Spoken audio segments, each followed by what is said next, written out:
The movie begins with an advertisement from a futuristic car brand named Monolith. The presenter from the advertisement states that the car is awarded as the safest car in the world and has a number of unique safety features. He claims that the car is extremely modern and has several features like unbreakable glass, strong tires, rigid body, and many more to keep its riders safe from every possible theft and damage. An AI-connected smartphone app is used to control all the features while being inside the car. A virtual assistant called Lilith helps to interact with the user interface of the car. In the next scene, we see a mother carrying her kid inside the same AI car to his granny's home. While talking to the AI assistant Lilith, we get to know that the mother's name is Sandra and her 2-year-old son is David. Her husband, Carl, is a pilot who could not join them due to his busy schedule. The car is so advanced that it can even detect the weight of the passengers inside the vehicle. Later, Carl calls them and informs them that he is at the Central Airport after his duty and misses them a lot. Just then, someone knocks on the door and Carl says his goodbye and leaves. Meanwhile, David starts becoming fussy, so Sandra hands him her smartphone to keep him occupied. Quiet down, David, and check your DMs. After some time, Sandra takes a halt at the gas station on the side of the road. She then takes David inside the washroom and changes his diapers, while some girls are seen giggling. The gas station also has a supermarket, where Sandra buys her son his favorite snacks. While paying at the counter, Sandra notices someone trying to break into her car outside. Instead of being worried, she just takes out her smartphone and locks the vehicle using the smart app.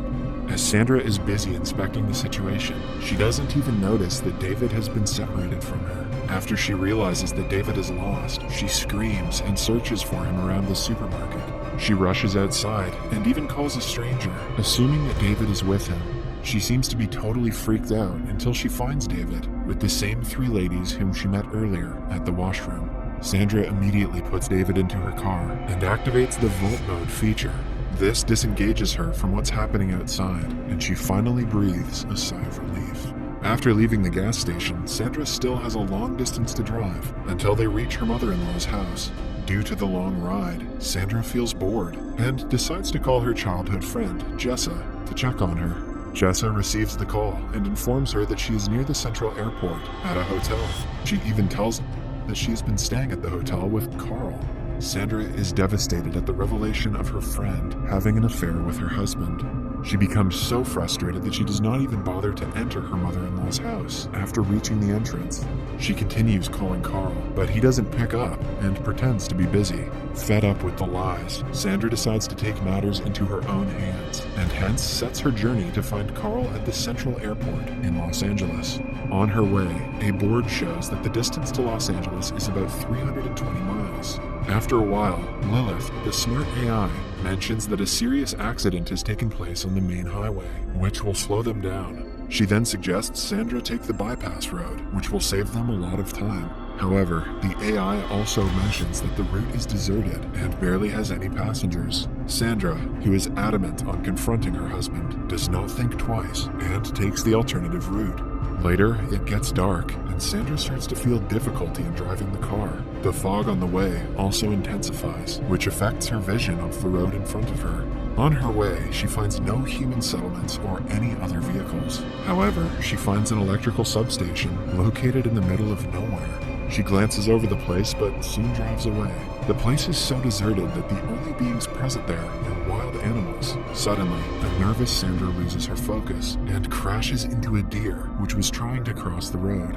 Because of the collision, David starts crying, and like always, Sandra hands over her smartphone to calm him down. Here, David, catch up on your dank memes. She then immediately gets out to check on the animal, but it appears to be almost dead. The deer is stuck below the front part of the car, and because of it, Sandra is unable to move her car ahead. As Sandra is trying to figure out the situation, she forgets that she has left David alone in the car. Meanwhile, as David is playing with the cell phone, he accidentally opens the AI car app. He moves his finger around the opened app and without Sandra's notice, activates the vault feature of the car. This feature protects the passengers inside from all kinds of disturbances and danger. Sandra realizes the gravity of the situation and tries her best to open the door, but it's already too late. As Sandra is locked outside the car, she tries her best to make the 2-year-old David switch off the vault mode, but he doesn't understand a word and simply keeps on playing with the phone. Later, Sandra panics and starts shouting at the little kid, which startles him, and he drops the smartphone under his seat. Here, Sandra gets to know that the Monolith car's features are not just an advertisement, but it also performs in reality. Even when Sandra tries to break the glass with a rock, not a single scratch can be seen on the window glass. Should have gone with the Tesla. Seeing all her efforts go in vain, Sandra decides to seek other options. She begins walking back to the electrical substation which she noticed before.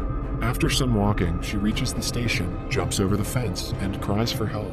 However, she gets no response, and the station seems to be empty, with no workers present at the moment. After this, Sandra enters one of the rooms and finds some necessary items inside. She takes a flashlight to use at night and a big wrench to help her break the glass of the locked car.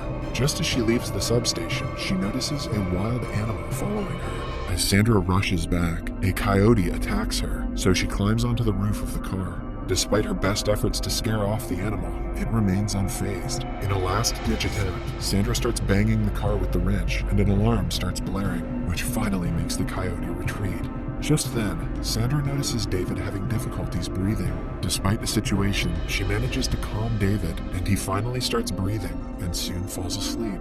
After a bit of thinking, Sandra too becomes tired and falls asleep on the bonnet of the car. The next day, Sandra wakes up and the sun is already bright. She then immediately rushes to check David's condition inside the car. She finds her baby weak and feeble because of his hungry stomach and dehydration. One of the features of the car also displays the temperature of the surroundings, which appear to be increasing slowly. The condition is a curse to Sandra, as the place is completely isolated with no humans around. Sandra then decides to seek help and follows the road, despite being severely dehydrated. She proceeds to walk the long journey. She also knows the risks of leaving David alone in the overheated car, but she has no choice but to seek help. Fortunately, she comes across a river where she drinks and cleans herself. After gaining some respite, she continues her journey and encounters steep hills along the path. After walking several miles, Sandra finally comes across an old airfield where she discovers a jet. Meanwhile, the temperature inside the Monolith car rises up, causing it to instantly start the emergency cooling fan. After reaching the abandoned jet, Sandra enters and discovers some alcoholic drinks, a gallon of gasoline, a lighter, and a pair of spare airplane tires. She consumes some alcohol and immediately gathers the necessary items. After that, Sandra uses the gasoline to burn the 2 tires in hopes of attracting help. She then takes the gallon and fills it with the river water. Slowly, Sandra walks back to the place where she left David. In the next scene, Sandra hurries to the car and finds David all weak and turning red. She tries calling out to him, but David does not answer or move. The temperature inside the car has increased significantly, and the emergency cooling fans have become ineffective. Seeing the state of her son, Sandra immediately climbs the roof and pours the water she brought from the river, but all her efforts go into vain. Thinking that her child will have to die inside the high-tech vehicle, she again starts to hit the car window with the wrench, but it just wastes her energy. Later, Sandra tries to light a fire outside the car in hopes that the sensors will detect the smoke and open the windows, but none of this happens. Instead, the emergency cooling fans stop running to prevent the smoke from entering inside. Fatigued, Sandra falls to the ground and has a vision of her and Carl visiting the scene of the accident a year later. There, she realizes her mistakes and still blames Carl for David's death. After some time, she wakes up to a noise and finds it all to be her dream. To make the situation worse, the coyote from last night again appears in front of her. Sandra decides to hide from it and tries to climb on the roof of the car, but as the car's temperature is extremely high, she can't stay there and instead slides below the car. There, the coyote bites her leg, and this is when Sandra realizes that it is the deer that the coyote is after. As soon as the coyote drags the deer out, the car starts rolling backwards. The deer was the reason the car was held in position. Sandra immediately gets out from under the car and tries to stop it from sliding back. Despite her best efforts, the car continues to roll, edging closer to a fall. However, a small chunk of rock obstructs the car, and it finally stops. As Sandra stares from the cliff, she remembers the cartoon she saw earlier at the gas station, where the diamond was obtained after the safe was broken. She then thinks of pushing the car down to unlock the doors. Sandra is well aware of the fact that her plans might have consequences, but she is left with no other choice and decides to go with it. She grabs the wrench and starts breaking the rock which was obstructing the tire. After successfully removing the rock, Sandra purposely pushes the car down the cliff with the baby still inside. As the car is thrown into the air, its built-in AI starts to function and immediately realizes that the car is falling from a height. The features of the car get to work and shift its balance, studying the gravitational pressure to fall upright without causing any harm to David. Since the car was designed to deactivate the vault mount at the time of an accident to let the rescuers come in, the doors finally open. As soon as the car strikes the ground, Sandra climbs down the cliff and approaches it. Despite the devastating fall, the car appears as if someone just placed it there. Finding the locked door open, Sandra hurriedly takes David out of the car and opens his clothes to help him cool down. Seeing David's weak health condition, Sandra resolves to get out of the place as soon as possible. Before Sandra gets in the car to drive, the whole system gets restarted. With the help of Lilith, Sandra sets the car into extreme off-road mode and starts climbing the cliff in front of her. The car appears to be made for very extreme conditions and easily gets past the steep cliff. Miraculously, Sandra reaches the off-road she chose and heads for the hospital. In the final scene of the movie, we see Sandra and David arriving at the hospital. David is kept on the hospital bed beside Sandra and is connected with multiple tubes. Sandra seems worried about David until he opens his eyes and calls her mommy for the first time. The movie ends as Sandra is delighted by her son calling her out. Little did Sandra know, David was speaking to the car.